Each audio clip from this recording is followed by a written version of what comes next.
Bonjour, Léa. Salut.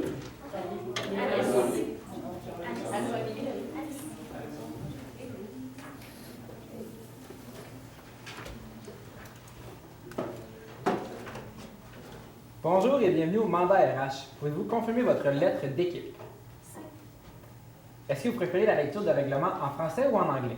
Français. Pour cette épreuve, vous disposerez de 20 minutes pour faire votre présentation au juge. Si votre présentation est d'une durée de moins de 18 minutes, une pénalité d'1 point sera enlevée par tranche de 30 secondes. Si votre présentation est d'une durée de moins de 15 minutes, votre équipe se verra attribuer la note de 0 au classement général. Si après 20 minutes, vous n'avez pas terminé votre présentation, vous verrez arrêter afin de passer à la période de questions. À la fin de la présentation, les juges disposeront d'une période de questions de maximum de 5 minutes. Je rappelle au jury qu'il est obligatoire de poser au minimum une question lors de cette période. Si à la fin de 5 minutes, vous n'avez pas terminé de répondre à la question, vous verrez arrêter afin de passer à la question mystère. Après avoir entendu la question mystère, vous aurez 1 minute de consultation et 3 minutes pour répondre à la question. Durant la présentation, j'indiquerai le temps restant lorsqu'il restera 10 minutes, 5 minutes, 2 minutes, 30 secondes à l'aide de carton et les 10 dernières secondes à l'aide de mes doigts. Je vous rappelle qu'en aucun cas, vous ne pouvez mentionner la provenance de votre université sous peine de recevoir une pénalité. Je rappelle également au public qu'il est strictement interdit d'utiliser un appareil électronique durant la présentation et vous prierez de garder le silence jusqu'à la toute fin de la période de questions. Je demanderai maintenant au juge de se présenter, à la suite de quoi vous pourrez commencer votre présentation. Bonjour, Léa Galifi d'Industrie Alliance. Je suis conseillère en partenariat et visibilité. Camille Plante, éco-financier également, donc conseillère pratique et processus en ressources humaines. Alexandre Chamberlain, groupe financier, conseiller, technologie, innovation. Et Caroline Biot, chargée d'enseignement à l'Université Laval à la faculté des sciences administratives. Vous pouvez commencer quand vous êtes prêt. Donc, les meilleurs employeurs sont souvent ceux qui sont capables de prendre en compte les besoins de leurs employés. Vous avez certainement aussi déjà entendu parler que prendre soin de vos employés permettra à ceux-ci de prendre soin de votre entreprise. C'est pourquoi notre équipe de consultants, la firme GST, composée de mes collègues Héloïse Godreau, Alice Savard, ainsi que de moi-même, Gabriel Tremblay, avons été mandatés par votre entreprise pour adapter le processus d'intégration, d'accueil des nouveaux employés dans le but d'augmenter leur motivation au travail, leur productivité et leur fidélisation. Donc, pour ce faire, notre équipe a mis sur place plusieurs stratégies qui se regroupent autour d'une très grande recommandation globale que nous avons cernée, étant de créer un sentiment d'appartenance fort chez vos employés par la création d'événements conviviaux ainsi que par l'adaptation du processus d'accueil. Donc, pour ce faire, nous avons pris en compte votre mission ainsi que vos valeurs. Tout d'abord, pour ce qui est de votre mission, vous voulez offrir un soutien stratégique à vos partenaires d'affaires avec proactivité, mobilité et uniformité. Nous avons aussi pris en compte vos valeurs qui sont le travail d'équipe, l'amélioration continue. Vous voulez vraiment aussi être une entreprise qui est tournée vers le client, vraiment avoir un bon service auprès des clients. Ensuite, un climat de haute performance, autant sur le marché qu'à l'interne avec vos employés. De plus, vous voulez que le tout se produise dans le respect de tous les individus. Donc, nos stratégies pour permettre d'améliorer le processus d'accueil ont vraiment été ciblées en lien avec les enjeux du marché de l'emploi. Donc, comme vous le savez, il y a beaucoup de départs à la retraite ces dernières années. Le marché de l'emploi est un marché qui est en pénurie, donc il manque de gens. C'est vraiment important, quand on va chercher des employés, d'avoir leur attention, de les garder au sein de l'entreprise, que ceux-ci se sentent bien, qu'ils se sentent chez eux. C'est vraiment comme ça que vous aurez, qu'il faut aller chercher des employés, pardon. De plus, comme je l'ai mentionné, longue croissance de retraite dans tous les domaines, conjoint avec aussi le nombre de sinistres qui augmente d'année en année, si on veut, au niveau des catastrophes naturelles, fait en sorte que vous avez de plus en plus de demandes sans toutefois avoir nécessairement un énorme bassin d'employés. Donc, c'est important de vraiment être en mesure de garder vos employés dans l'entreprise et que ceux-ci se sentent chez eux et qu'ils soient heureux de venir travailler. Donc, pour ce qui est de nos stratégies, nous les avons faites en lien avec les 4 plus grands bureaux du pays, donc celui-là de Québec, celui de Montréal, celui de Toronto et enfin celui de Vancouver. Pour l'élaboration de nos stratégies, nous avons pris en compte vos points forts et vos points à améliorer. Donc, je cède la parole à ma collègue Alice pour vous parler des points à améliorer. Merci Gabriel. Comme il l'a dit, on a pris en considération les points forts qui ont été ressortis durant le sondage que vous avez donné à vos employés. Donc, premièrement, on a l'accueil chaleureux et les qualités humaines entre les employés, l'entraide entre collègues, l'encadrement et l'aide du gestionnaire, la présence d'un gestionnaire pour prendre en charge l'employé, les diverses formations, les conférences, activités que vous offrez à vos employés, c'est très apprécié également. La visite guidée, les présentations et la rencontre d'accueil qui est faite par les RH. Ensuite, pour les éléments à améliorer, ce qui est ressorti du sondage, c'est vraiment l'informatique, l'accompagnement, les informations qui sont données aux employés dès leur entrée chez vous, la communication des avantages sociaux ainsi que la structure d'accueil. Donc, pour les problématiques, ce qu'on a ressorti, la journée d'accueil du lundi. Le seul sondage est envoyé après 3 mois aux employés avec un faible taux de réponse, avec seulement 47% des réponses là, au sondage. Ensuite, il n'y a aucun contact humain avant l'étape 4. L'étape 4, c'est après la signature du contrat, là, quand l'employé retourne chez eux. Ensuite, la présentation explicative de l'étape 6, que les employés trouvent trop courte, c'est la présentation PowerPoint d'une dizaine de minutes environ. Ensuite, l'employé qui est laissé à lui-même à l'étape 9, lorsque les ressources humaines ramènent l'employé à l'accueil et que l'employé attend son gestionnaire, ainsi que le courriel générique qu'on trouve protocolaire. Donc, le plan stratégique, on suggère de changer la journée d'accueil, l'adaptation du sondage de satisfaction, la modification de la présentation de bienvenue. On va créer une application de rencontre amicale et un cocktail de bienvenue. Donc, pour commencer, l'accueil du vendredi. Donc, on déplace la journée d'accueil du lundi au vendredi. Ça comblerait plusieurs objectifs. Premièrement, ça réduit le stress chez l'employé. Ils ont toute la semaine pour se calmer, pour se préparer à leur première journée de travail. Également, là, ça permet d'arriver prêt à commencer son travail le lundi. Il y a une fin de semaine là, pour se déstresser, penser à ses affaires et commencer en force le lundi. Également, l'ambiance est plus chaleureuse et conviviale le vendredi. Je ne pense pas qu'il y a beaucoup d'employés qui commencent un gros projet le vendredi après-midi. Donc, les employés sont moins stressés, sont plus conviviaux. Ça fait aussi une approche plus humaine. Et on finirait la journée à 14h pour les nouveaux employés qui rentrent chez vous. Ensuite, pour le sondage de satisfaction, au lieu d'en envoyer un au 3e mois, on en envoyait un à chaque mois. Dans le fond, le premier, le deuxième et le 3e. Également, il y aurait une rencontre avec le gestionnaire le 3e mois. Pour parler un petit peu plus du sondage de satisfaction, le sondage est envoyé par courriel, il serait anonyme. Donc, à chaque mois, là, on pourrait faire un suivi global de notre processus d'accueil. Ça permet des réponses plus véridiques, c'est pour ça qu'on l'a mis anonyme. Il y a une rétroaction qui est donnée par le gestionnaire et il y a une rencontre avec le gestionnaire qui permet un suivi personnalisé donc, pour chacun des employés. Donc, on est convaincu qu'il faudrait bien donner un premier contact humain. Donc, on combinerait les étapes 1 et 3, la signature du contrat et la transmission d'informations diverses. Donc, l'employé sera avec les RH pour poser toutes les questions qu'il a besoin. Ainsi, ça permet une approche plus humaine et plus personnalisée. Ça facilite l'intégration et la possibilité d'avoir des réponses à leurs questions. C'est surtout ressorti qu'ils ne comprenaient pas les avantages sociaux. Donc, s'ils ont des questions, il faut les poser aux ressources humaines pour bien comprendre leur questionnement. Et on enverrait quand même le courriel de bienvenue qui dit le numéro d'employé, le numéro de casier, etc. Pour quand même qu'ils se rappellent de ces informations-là. Ensuite, pour la présentation d'accueil, on ferait une courte présentation qui deviendrait une capsule vidéo. Dans le fond, la capsule vidéo durerait de 30 à 45 minutes. Et ça permet vraiment de se donner informel, qui est sous forme de discussion avec la personne qui fait la vidéo. Puis c'est pour l'ensemble des employés. Ça présente vraiment les avantages sociaux et tout ce qui touche votre entreprise. Et on enverrait aussi la capsule vidéo explicative aux nouveaux employés. Maintenant, pour la suite des recommandations, je passe la parole à Héloïse. Donc, en fait, vu qu'on a vu qu'il y avait vraiment un manque à l'étape 9 pour les employés qui avaient un moment d'attente, puis ils faisaient. Et là, on s'est vraiment questionné à savoir comment on pourrait vraiment bonifier ce moment-là qui est comme un temps perdu, afin de vraiment trouver une bonne façon de vraiment aller rejoindre les employés. En fait, ce qu'on a pensé, ça va être la création d'une application. En fait, pendant le moment d'attente, on va remettre un iPad à l'employé avec l'application, puis sur cette application-là, l'employé va vraiment pouvoir, ça va être un petit questionnaire d'environ 5 à 7 minutes. Puis l'employé va vraiment pouvoir répondre à des petites questions de base, savoir vraiment ses champs d'intérêt, c'est quoi, on veut le connaître. On veut savoir c'est qui notre employé. Puis de cette façon-là, ça va vraiment nous permettre d'aller créer des formes de match, si on peut dire. Puis en fait, avec ces intérêts-là, on pourrait voir quel employé qui pourra ensemble vraiment développer une chimie, une chimie de connexion, vraiment pour que l'employé sente directement quand il arrive chez nous je suis le bienvenu, on va apprendre à me connaître. Puis en créant les matchs, en fait, ça sera avec un parrain qui aurait préalablement répondu au même questionnaire.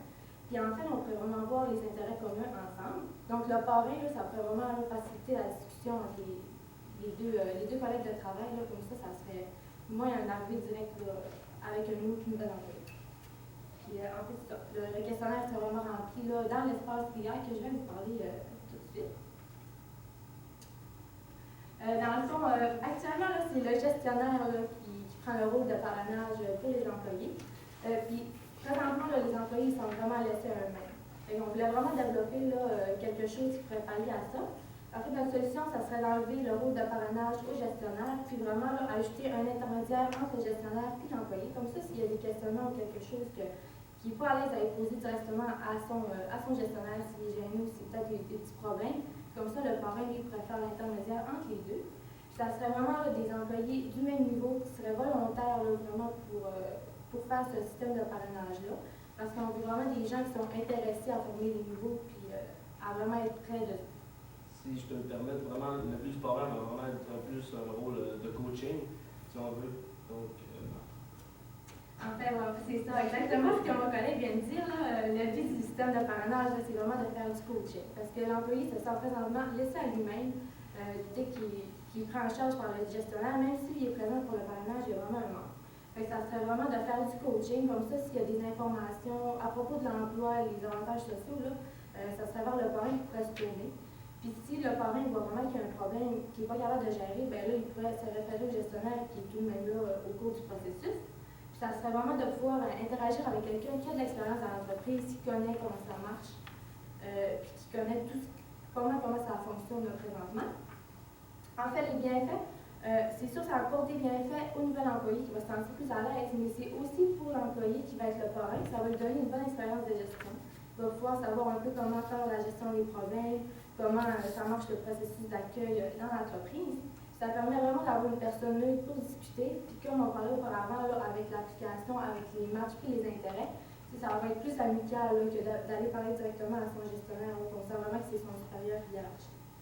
Puis ça va vraiment stimuler la coopération et l'entraide, parce qu'on veut vraiment là, que tous nos employés, ça devienne une famille qui soit vraiment proche.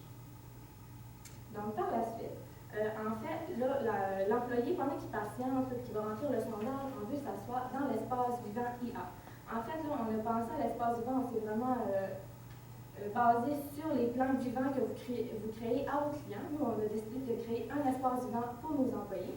En fait, là, ça serait vraiment dédié aux nouveaux employés, mais ça serait un endroit là, que tous les employés de l'organisation pourraient venir, mais ça serait vraiment juste pour que quand les nouveaux employés arrivent, ils sentent qu'ils ont un endroit dédié à eux, qu'ils peuvent aller, que s'ils veulent se détendre ou juste aller prendre leur pause, ils vont pouvoir sans être dans le cadre vraiment du bureau. On veut vraiment créer une ambiance super chaleureuse. On veut que ça soit un endroit qui est vraiment stimulant et créatif. On aimerait ça là, que les nouveaux et les anciens peuvent travailler ensemble. Dans le pause, s'ils ont des idées ou des innovations qu'ils veulent amener dans l'entreprise, ça serait vraiment à cet endroit-là. Ça serait un lieu pour tisser les liens entre les employés. Puis en fait, on avait pensé à quelques idées. Là, ça serait de voir avec les employés c'est quoi leurs besoins. Là, on veut vraiment que ça soit quelque chose de moderne et qui sort vraiment de l'ordinaire. On avait pensé peut-être à de la réalité virtuelle. Comme ça, les gens pourraient, en fait, les employés pourraient voir dans cette réalité virtuelle-là, c'est quoi les autres emplois dans l'entreprise. Comme ça pourrait, en fait, ils pourraient avoir les options carrière qu'ils auraient chez vous. Ça leur permettrait peut-être d'avoir un sentiment de dire, moi, je veux poursuivre ma carrière vers tel poste. Puis là, à ce moment-là, on pense vraiment que ça pourrait garder les employés, puis peut-être les stimuler, voir, je pourrais faire ça à plus long terme dans l'entreprise. Puis on voit que ça serait peut-être un bon moyen de les garder. Sinon, ça serait de voir là, quelles activités qu'ils aiment, si c'est du ping-pong, vraiment un espace de détente, vraiment s'adapter aux besoins de nos employés. Puis on aimerait ça que cet espace-là soit possible de le transformer en espace de 5 à 7. Que ça soit vraiment là, un endroit là, qui va pouvoir être modulable. En fait, là, que de jour, ça soit vraiment un espace de détente réservé aux employés, mais que le soir, on soit capable de le transformer en espace de 5 à 7, qui serait vraiment là, différent du contexte de travail. Et je vais céder la parole à mon collègue Gabriel qui va pouvoir vous en parler plus en profondeur. Merci Olaïse. Donc, pour la partie des 5 à 7, C'est simple, comme Loïs vient de l'expliquer, ça va être un endroit modulable que les employés vont pouvoir se retrouver là dans un cadre moins formel, où ils vont pouvoir tisser des liens avec eux pour qu'ils puissent se rendre compte qu'ils font vraiment partie d'une belle grande famille, qu'il n'y a pas seulement en fait, leurs parents qui vont pouvoir aussi rencontrer d'autres gens, vraiment dans le but de tisser des liens. Donc, nous voulons que ces 5 à 7-là aient lieu tous les derniers jeudis du mois. Pourquoi les derniers jeudis du mois? C'est en fait pour permettre à des employés qui viennent d'entrer dans l'entreprise d'aller accéder à ces 5 à 7-là.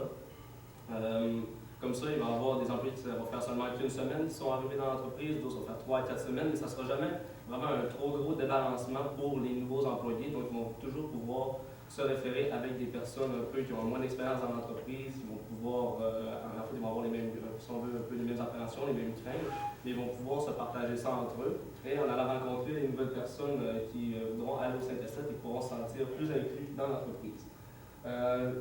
Pour la mise en place de ces 5 à 7-là, on a pensé, dans le fond, pour prévoir la formule, ce sera de demander d'abord aux parrains qui ont eu les matchs que Élise vous a parlé précédemment, s'ils ont l'intention de se présenter ou non au cocktail de 5 à 7. Comme ça, ils vont pouvoir aider leur filleule, si on veut, à s'introduire dans les différentes conversations, présenter des nouvelles personnes. Aussi, avec le sondage qui va avoir été rempli à l'étape 9 sur les iPads, les employés vont ensuite pouvoir recevoir les profils un peu de toutes les personnes qui seront présentes au 5 à 7. Donc, ils vont un peu pouvoir savoir qu'une personne ou l'autre a des certaines ressemblances qu'eux sur différents aspects. Par exemple, peut-être qu'il y a des employés qui aiment beaucoup la randonnée, mais toutefois, ils n'ont pas été mis ensemble pour le rôle de parrain. Ça va leur permettre quand même de se faire des nouveaux amis dans l'entreprise. Donc, ça, c'est le but de cette stratégie-là, c'est vraiment de créer des liens avec les nouveaux employés. Pour ce qui est de l'échéancier, nous avons séparé le tout en 3 grandes stratégies. Donc, pour ce qui est de la modification du processus d'accueil, on estime qu'elle allait prendre une durée de 4 mois à faire. Lors de ces 4 mois-là, il y aura la modification du processus d'accueil ainsi que la création de la nouvelle capsule que ma collègue Alice vous a mentionné un petit peu plus tôt. Aussi, pour permettre la signature des contrats ainsi que l'explication des différents avantages sociaux, on a pensé à procéder à l'embauche peut-être de conseillers en ressources humaines pour un peu appuyer les gens qui sont déjà présents dans votre entreprise qui s'occupent de faire cette tâche, pour vraiment augmenter le contact humain, que les employés se sentent un peu moins laissés à eux-mêmes, qu'il y ait un peu moins de flou autour des avantages sociaux. Ensuite, pour ce qui est de l'alliance employée, l'application de rencontre entre les employés pour les intérêts communs, ça sera d'une durée de 6 mois. Dans ces 6 mois-là, il faudra faire le développement de l'application, mais aussi sonder les employés qui sont intéressés à faire le rôle de parrain, parce que comme on l'a mentionné précédemment, on veut vraiment que ce soit des employés qui sont ouverts à cette idée-là, pas des employés qui le font parce qu'on les a imposés, parce que, comme vous vous en doutez, les meilleurs coachs sont ceux qui sont volontaires, qui font ça de leur plein gré. Donc, c'est vraiment comme ça qu'ils vont permettre aux nouveaux employés d'être à l'aise. Donc, c'est dans ces 6 mois-là aussi qu'on va faire la recherche des personnes qui seraient aptes à procéder à supporter le rôle de parrain.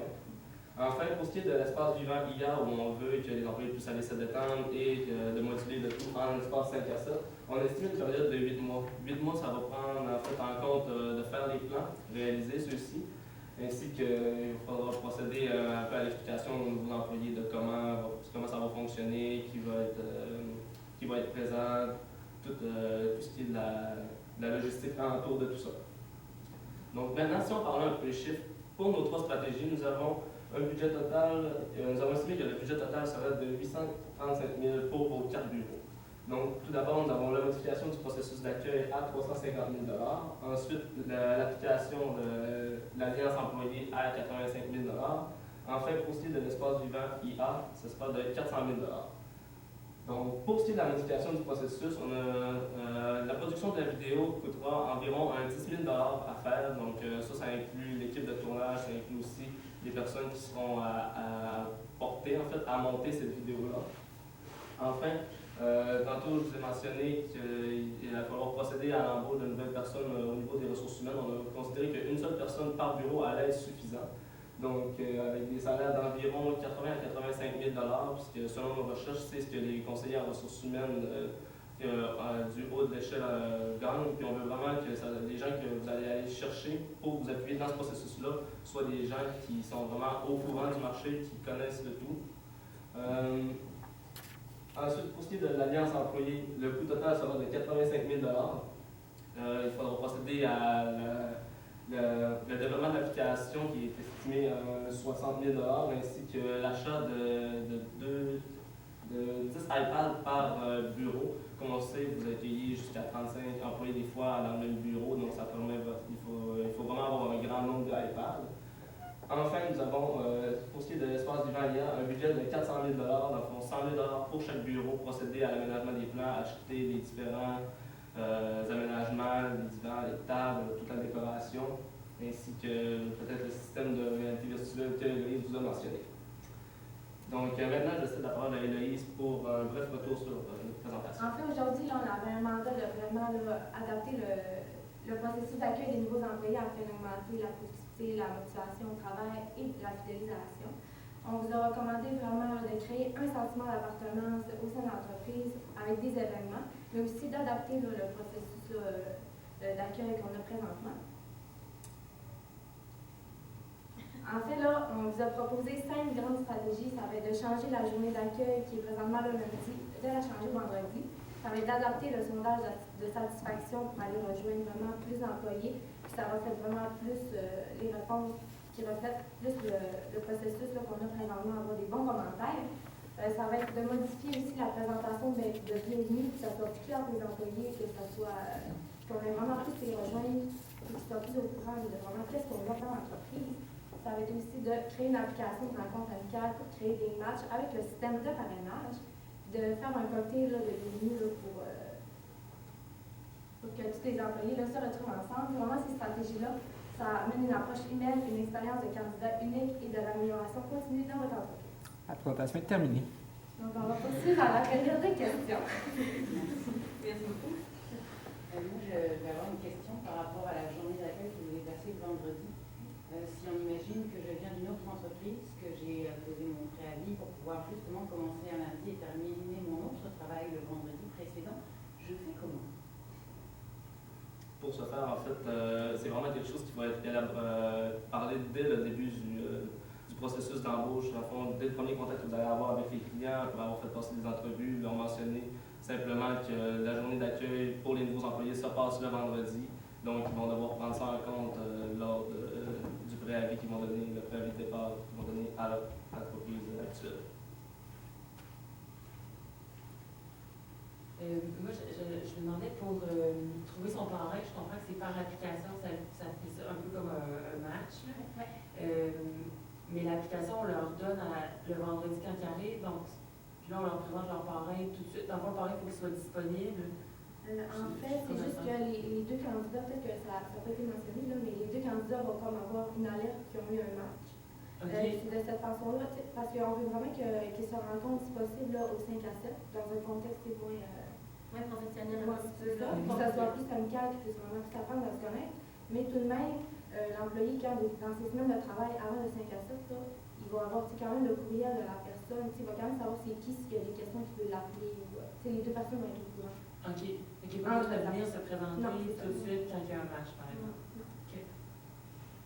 La vidéo dont vous avez parlé, qui remplaçait un peu la séance d'information, je voulais juste voir à quel endroit elle se situe, puis on parlait de vidéo de discussion, mais là je vois qu'il y avait des coups de filmé, fait que c'est pas live dans le fond. En fait, ça serait comme un vidéo interactif un peu, là. Il y aurait une partie vidéo, puis ça prendra des pauses pour que les employés puissent répondre à des questions. Ça pourrait être est-ce que vous avez bien suivi, est-ce que les avantages sociaux sont clairs? Comme ça, les employés pourraient juste comme répondre, mettons sur leur téléphone, en créant une application, sans lever leurs mains, pour être sûr que c'est bien compris. Les gens pourraient répondre. Moi, j'ai pas compris, mais les personnes seraient c'est qui dans la salle qui n'a pas compris. Comme ça, on pourrait au moins dire, OK, à cette étape-là du vidéo, ça a mal été compris comme ça. On veut vraiment que ce soit sous forme de discussion, qu'il y ait quand même quelqu'un, des ressources humaines qui soient là pour répondre aux questions. Si dans la vidéo, c'est pas assez clair pour certaines. Non, ils sont dans une salle, là, c'est pas chez eux. Non, c'est dans une salle. C'est là, dans tout ça, c'est pour remplacer la petite présentation de 10 minutes qu'il y a présentement, qu'on voulait ça soit un petit peu plus long pour être... En fait, on a mis un 30 à 45 minutes pour être sûr qu'on ait assez de temps pour répondre aux questions des candidats. Quitte à ce que ça soit moins long, mais on peut mettre une période plus longue si jamais il y a des questions. Et si je peux me permettre aussi, on avait pensé, dans un souci d'uniformité pour vos 4 bureaux, que la vidéo qui soit présentée, elle soit pas seulement présentée aux employés qui vont être des temps pleins, mais aussi des temps partiels, des employés, par exemple, les étudiants et les stagiaires aussi, dans lesquels on pourrait leur montrer tous les avantages qu'il y a à travailler chez vous. Ça pourrait peut-être les motiver à la fin de leur stage à rester chez vous, ou sinon, une fois qu'ils auront fini leur période un peu temps partiel, finir leurs études, ils vont vraiment être en mesure de savoir si oui ou non ils veulent continuer dans votre entreprise, ainsi que tous les bénéfices que ça peut leur apporter. Peut-être que j'ai pas bien compris, là, dans l'ordre des choses, l'accueil débute où pour vous de l'employé, puis comment? Ben, en fait, qu'est-ce qu'on proposerait, ça serait que la signature du contrat et l'explication des avantages sociaux se fasse vraiment avec une personne des ressources humaines ou un gestionnaire, là, dépendamment, vraiment en personne, mais peut-être avant cette journée d'accueil-là, au moins qu'il y ait déjà eu un contact humain, parce qu'on trouvait que l'employé arrivait, il ne savait pas trop, il avait rencontré encore personne. Puis on voulait vraiment qu'il y ait un petit moment avant, quitte à ce que ça soit une rencontre téléphonique ou vraiment s'adapter à vos besoins. Donc, l'accueil limité à un moment entre l'offre et la première journée. Ça serait quand le contrat est signé, c'est vraiment cette journée qui arrive dans l'entreprise. Dans le sondage de satisfaction, qu'est-ce que vous nous recommandez de mesurer, en fait, pour voir si ce qu'on a déployé va être un succès? Peut-être d'axer sur le stress que l'employé a vécu, comment il s'est senti en arrivant, parce qu'on veut vraiment que chaque employé, les 3 premiers mois, il y ait un sondage qui soit anonyme qui soit envoyé, comme ça on peut vraiment avoir ses commentaires. Puis ça serait vraiment peut-être sur le stress de savoir comment il a vécu ça, si on était assez près d'eux, parce que c'est vraiment quelque chose qui est ressorti, que les employés sentaient qu'ils étaient un peu laissés à eux-mêmes. Ça serait surtout d'axer là-dessus, parce que c'est ça la problématique qu'on a vu qui ressortait. La période des questions est terminée. Nous allons maintenant passer à la question mystère. Comment adapter votre recommandation à des accueils réalisés 100% à distance, c'est-à-dire sans service corporatif présent sur le lieu de travail? Votre minute de consultation commence maintenant.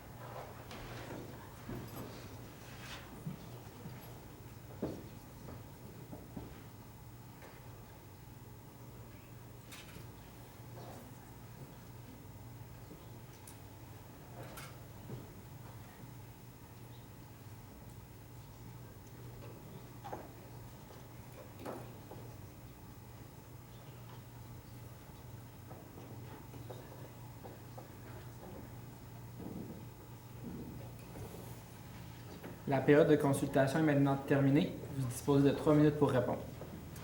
En fait, il faut vraiment adapter notre solution s'il n'y a pas de gestionnaire, de personne qui serait là vraiment sur place. L'application du match, ça se fait à distance. La vidéo qu'on présente qui est interactive, on peut l'envoyer aussi en candidat, mais qu'est-ce qu'on veut vraiment qui soit conservé, c'est la disponibilité du parrain. On veut vraiment qu'il puisse lui parler, l'appeler, faire des conférences vidéo, puis ça serait vraiment dans le mandat du parrain d'être disponible pour répondre à l'employé vraiment s'il y a quoi que ce soit par téléphone ou par vidéoconférence. Puis il y a beaucoup de choses qui peuvent s'adapter, qu'on peut faire en vidéoconférence. Comme dans le cas où ça se passerait à distance, on envoie les vidéos, la personne consulte les vidéos. Si elle est toute seule à répondre qu'elle n'a pas nécessairement compris une partie des avantages sociaux, ça pourrait être, au lieu d'être sous forme d'application un peu anonyme comme on le faisait en discussion avec tout le monde, ça pourrait envoyer simplement un message aux ressources humaines que la personne n'a pas compris certaines parties de la présentation. Comme ça, elle pourrait avoir une rencontre de convoqué avec les ressources humaines par la suite pour recevoir certaines explications sur les différentes parties qu'elle n'a pas compris. La présentation est terminée.